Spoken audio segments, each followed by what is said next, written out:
So hey guys, welcome back to the review Ting. My name is James, and today we're going to have a little look at PS5 games that are coming out.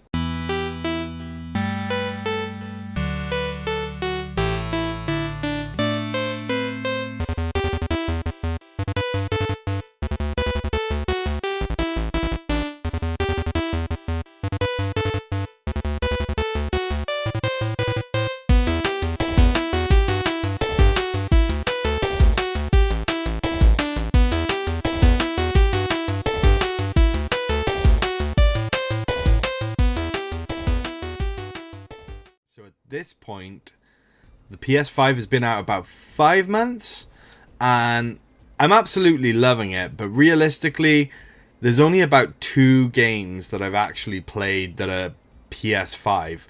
I've predominantly been playing a lot of PS4 on my PS5. Absolutely love the console, definitely love everything about it, but there are some amazing games coming out, so today we're going to have a look at what those games are.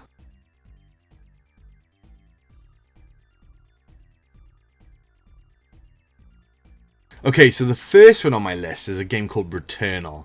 This is a game that was released by House Marquee. They're the ones who are developing the game, and the release date for this one is the 30th of April 2021. It's a sci-fi game set on a hostile planet where you appear to be caught in a consistent cycle. A Returnal is said to transform roguelike gameplay into a third-person shooter. With every death, the planet will change, so it looks like you'll have to keep adapting to your surroundings. The story is based around a lone astronaut in an alien world that is seemingly trying to kill you. It has a very intense mood to it, with some very fast-paced combat. There are big alien vibes from this game, and I'm getting loads of nods to old-school sci-fi movies. That retro vibe style is in the game, definitely. There are plenty of monsters and insects that you can interact with your suit, and that can change the specs, and I'm really looking forward to learn more about. I gotta be fair, this game just looks absolutely incredible. I love the art style of it, I love the creepiness to it, and it just really takes me back to that old school sci-fi horror movie stuff. So yeah, I'm really looking forward to pick that up soon.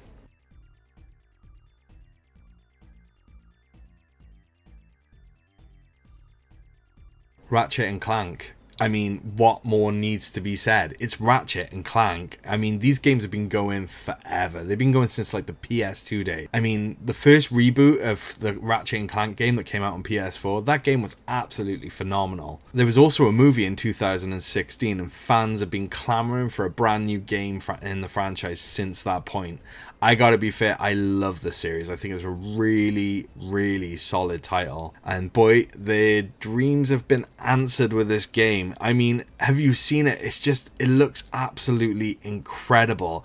Rift Apart is definitely amazing. It brings back the dynamic duo, and you seem to be going through multiple dimensions and tools, and this game just looks incredible. I mean, this is really a showcase for what the PS5 can do, and I'm really looking forward to seeing off all the functions that the PS5 controller is going to bring with this game. It just looks absolutely incredible. So yeah, that's coming out on the 11th of June 2021. Now there's one game coming out, right? There's one game coming out that I think Chris might know a little bit about. Let's go see, shall we?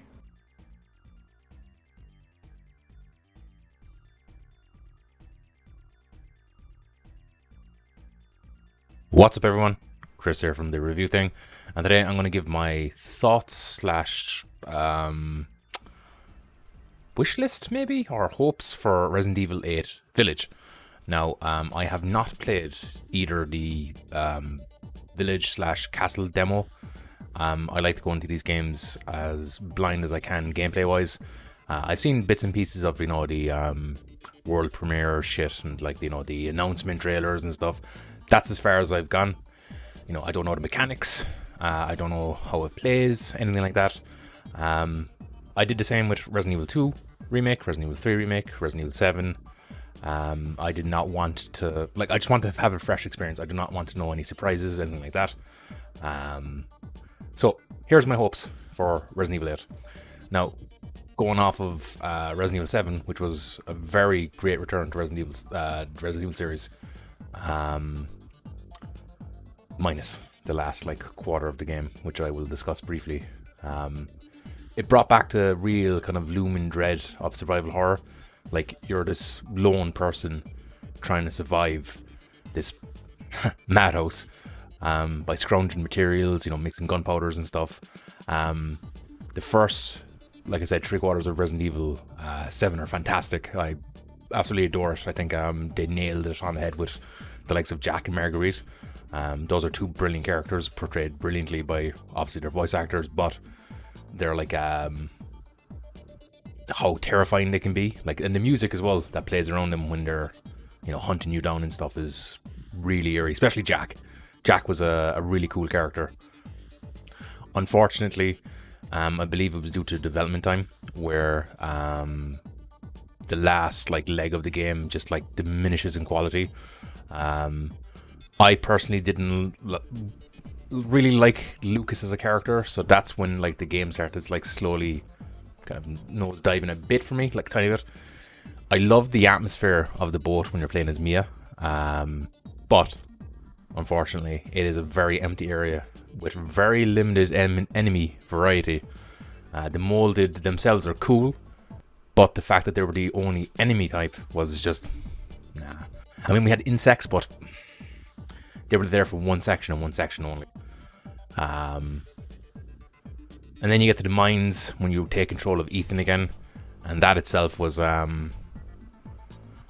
it looked what it was. It looked unfinished, and it looked like there was a rush for development. And then you went on to probably one of the worst bosses in one of the Resident Evil series that I've done. It's just like, okay, so what previous bosses have we done? We've done a big blob with eyes. Let's do that, but let's not make it any fun whatsoever. And the game is very, like, I thought Resident Evil 3 Remake was bad. When Resident Evil 3 Remake is bad. Lol, kek. But rerunning Resident Evil 3 is just like a slog, because you're on rails for a good 5 minutes before you get to the subway station. Resident Evil 7, you're on rails. Well, I mean, you're interacting with stuff still, as well as with Resident Evil 3 Remake, but like the main meat of the game doesn't begin in Resident Evil 7 for a good 20 minutes. Now, that is a slog. Anytime you want to do New Game Plus, like, there's a lot of stuff that's unskippable. You have to do XYZ, which is why when I'm playing these games, I always have a save when the main part of the game is done. So Resident Evil 7, after the dinner scene, and after I've done my first encounter with Jack, as in when you have to get the key and crawl underneath the floorboards, I save it there. That's my go-to save for when I want to do like a fresh run or something. Same Resident Evil 3 Remake, I have a save after getting to the subway, save it once I get up top.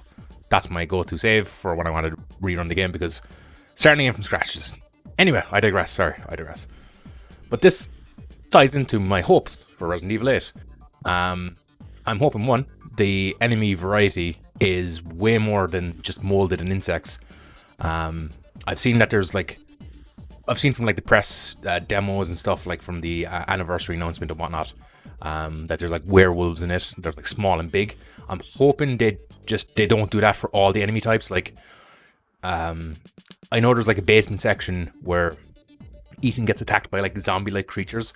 I hope it's not like, that zombie-type creature, and then decide to copy and paste it and add like a speed affix to it, or make it bigger. I'm hoping that these enemies are unique, and that they feel unique, and you have different tools to deal with them. That's what I like about previous Resident Evil games. You had a plethora of enemy variety, and there was different ways to deal with them. Like in OG Resident Evil, the best way to deal with, say, the Cerberus dog is just stand your ground, hold your handgun, and shoot once. They'll get knocked down, wait for the growl, shoot again, and you just stun lock them in until they're dead. Zombies, you can run around them, you can like knife them from a vantage point, or if you get the shotgun and you can group them all together, you get a multiple headshot. So there you go. But enemy variety is key. I think it'll keep the game interesting, it'll keep you on your toes.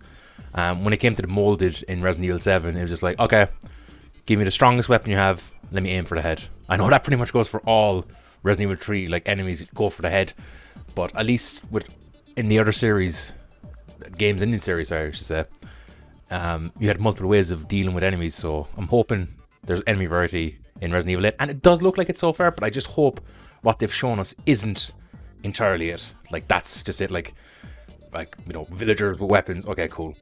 Werewolves and then zombie looking things. And I'm not even going to mention Lady D or her daughters, because those are kind of like special characters. Those are more like bosses. I'm not going to mention those, but I do hope the boss fights are really good in the game. Because Resident Evil 7 had 2 good boss fights, and that was it. Jack in the basement with the chainsaws, that was a really cool fight, I thought. Can't really come to car one. I don't really like the garage fight. I just, because it's very scripted. Like, if you don't get into the car, like 99% of the time you're going to die. And the Marguerite fight in the house is probably the best fight in the game. It's creepy, keeps you on your toes. You have to listen out to her, stuff like that. So I'm hoping the boss fights in Resident Evil 8 are as immersive and keep you on your toes. While Resident Evil 7 did have a few weapons in your arsenal, there wasn't very much to it. Now, I know that the merchant has returned for Resident Evil 8, so I'm hoping that we have a lot more, stuff to buy and mix and match. Even if the weapons are shit, I just like the option of having, like, oh god, like Resident Evil 4, you had a lot of weapons to choose from. I'm kind of hoping that similar level of what's the word I'm looking for? Options, whatever, just variety. I'm using that word. Variety is the key word of this video. But I'm hoping that with variety it comes with accessibility as well.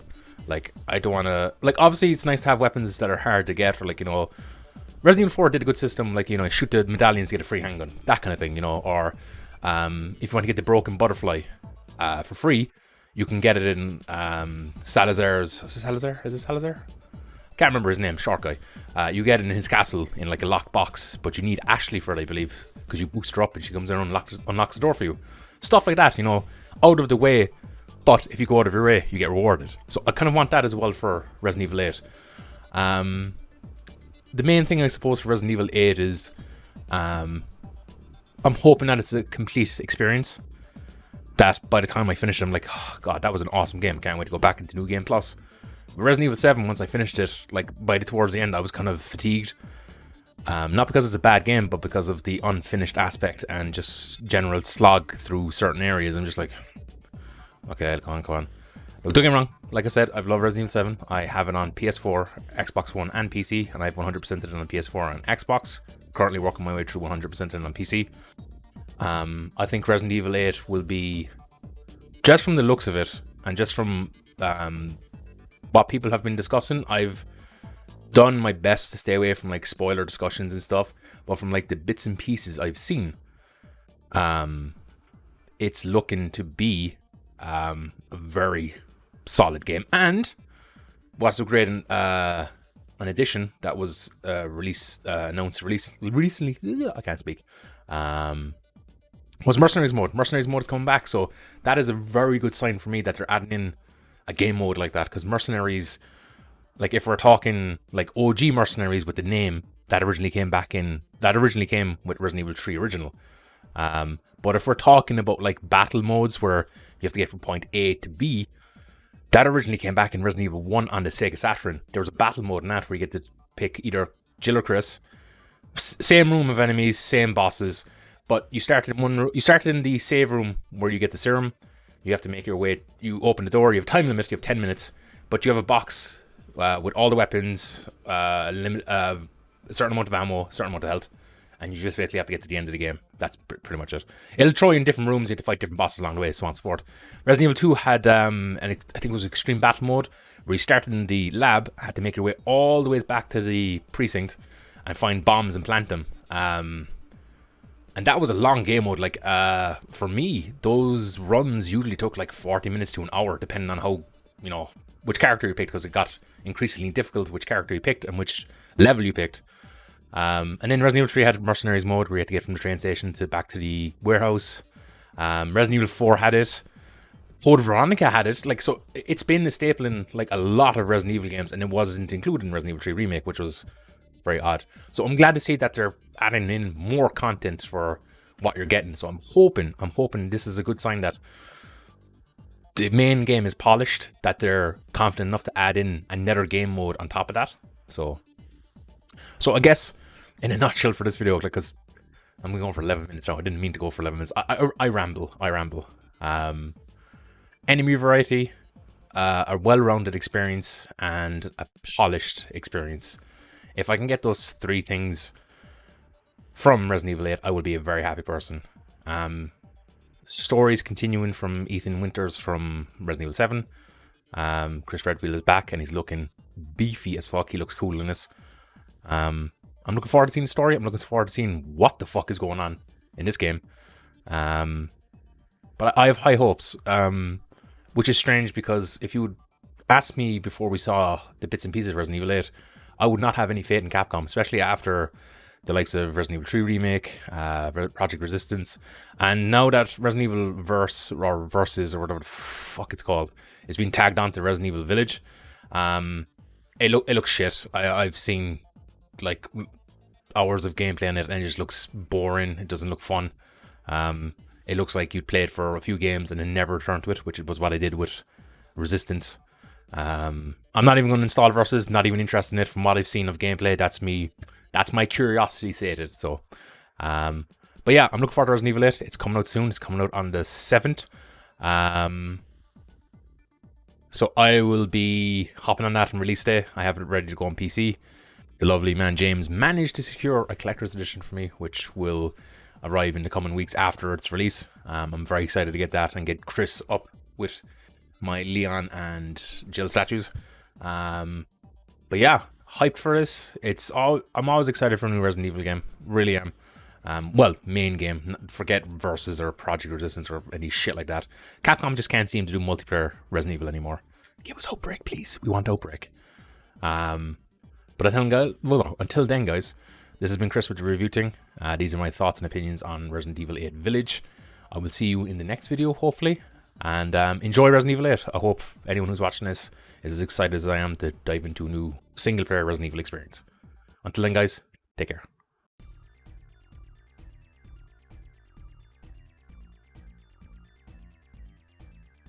Okay, so Square Enix are back with Final Fantasy VII, although this game's kind of like, it's not really part 2, it's just kind of like an add-on to the game that they released last year. Now, if you have the game on PS4, you can upgrade straight away to PS5 if you have the physical version, but unfortunately, if you downloaded March 2021's PS Plus, you're not going to be able to upgrade to PS5 for free. And this doesn't upgrade on PS4 either. But anyway, I mean, it's Final Fantasy VII. What is there to say? Anyone that knows me knows that I'm a big Final Fantasy fan.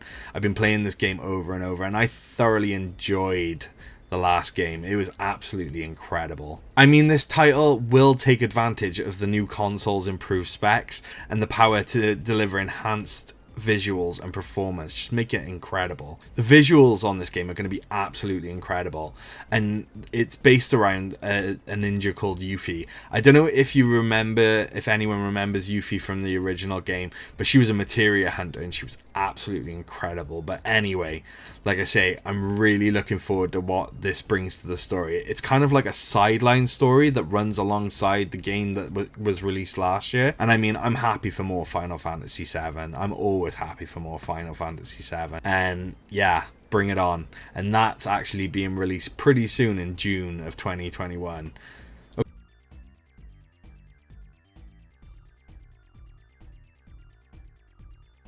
Okay, so the next game on the list is Kenya Bridge of Spirits. I believe that's right. Anyway, this game is a game by a company that's brand new on the market, a company called Ember Lab, and they seem to be hitting the ground running with this game because, oh my god, it looks absolutely incredible. So this game is their very first ever game, and the game looks absolutely incredible. It's reported to be the most linear of games. However, they've taken a lot of things from games of old, so there's stuff like Zelda influences in it, and I got also some vibes of like Uncharted and things like that, and I gotta be fair, it looks absolutely incredible.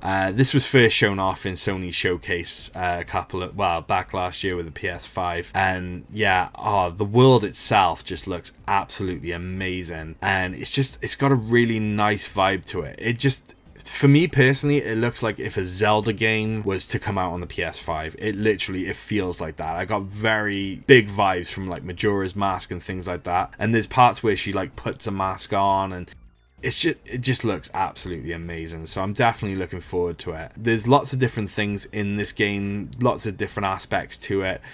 From what I've seen online, there's stuff about you got little creatures known as rot, and they can act as your spirit companions as well, and they can manipulate the environment. You're definitely going to be fighting lots of battles against monsters and all sorts of different stuff. The main focus of the game, though, is to help spirits. So there are spirits that are classed as corrupted, and you've got to help them kind of move on.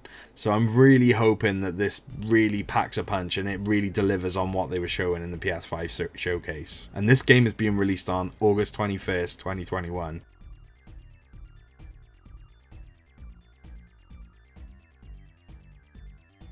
Life is Strange is back, and they are back with a bang also, I believe. So they're releasing a game called True Colors, and this is being released on September 10th of 2021. So I'm really looking forward to this new story. So Deck 9 are back again with the story. After developing the previous Life is Strange game Before the Storm, they take a walk in the shoes of this character called Alex Chen. In the latest graphic adventure series, it's being developed when you see Chen reunited with her brother after 8 years of separation, foster homes and traumatic experiences. But sadly, it doesn't stop there, as Chen's brother gets killed in a mysterious accident, forcing her to use her psychic powers of empathy to read and manipulate the emotions in the town, in an attempt to discover what really went down. The beauty of this game is the story, and that is yet to unfold in a sort of murder mystery fashion style game, and I'm really looking forward to it. So hopefully that'll also pack a punch when it comes out.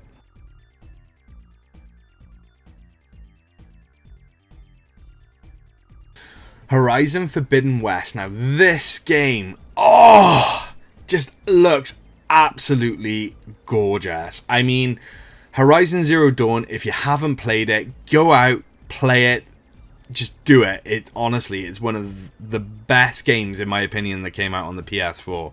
When it came to choosing what I was going to buy around about that time, because Zelda came out pretty much exactly the same time as this game, I chose this game hands down, and I did not regret it. This game is a follow-on from the previous game, where if you haven't played it, you're in a futuristic world. You play as this person called Aloy, and she is just it's just like an absolute wild world. It's like a mixture of like the Wild Wild West and the future, post-apocalyptic San Francisco style place. Honestly, and this game looked absolutely gorgeous, and it was bursting with vibrant colors. I can't even tell you how much I'm gushing over this game. We saw bits where she was underwater and breathing kind of mass, so that tells me that there's going to be a lot more elements like that to it, and it just it's a brand new experience on the PS5, and I really cannot wait. So come on, Guerrilla Games, bring this game out soon. Unfortunately, it's still to be confirmed, but I need this game in my life. I am so excited. Before we go any further, Graham, do you want to kind of give us a little heads up on what your thoughts are of the PS5?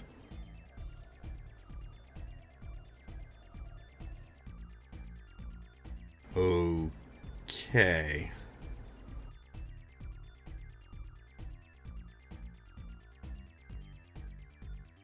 So next up, we have Final Fantasy 16. I mean, again, it's a Final Fantasy game. Yes, please.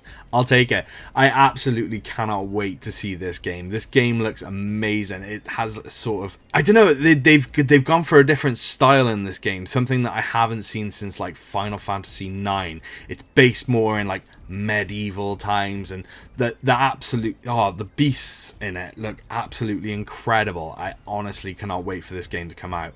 Unfortunately, we don't know too much about it just yet, but I will say, from what they showed of the trailer, it definitely got me excited.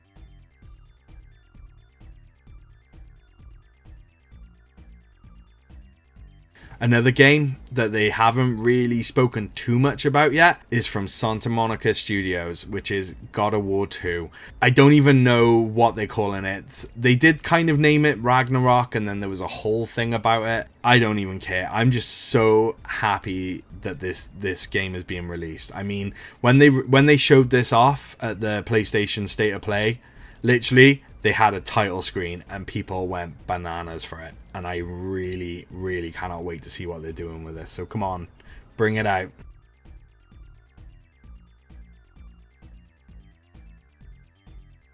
The next game is a project that's still currently in development, and as a working title, they've called it Project Athena. So this game looks amazing. I mean, this basically was the tech demo. From what I saw of it, it was the tech demo for the PS5. It was what they were showing off that it could do, basically.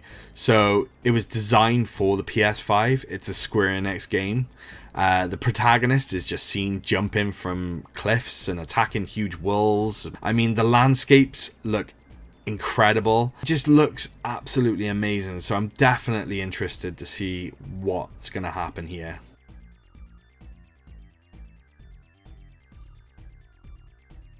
The next game I'm really looking forward to checking out is the Harry Potter game. Well, it's not a Harry Potter game, it's a Hogwarts game called Hogwarts Legacy.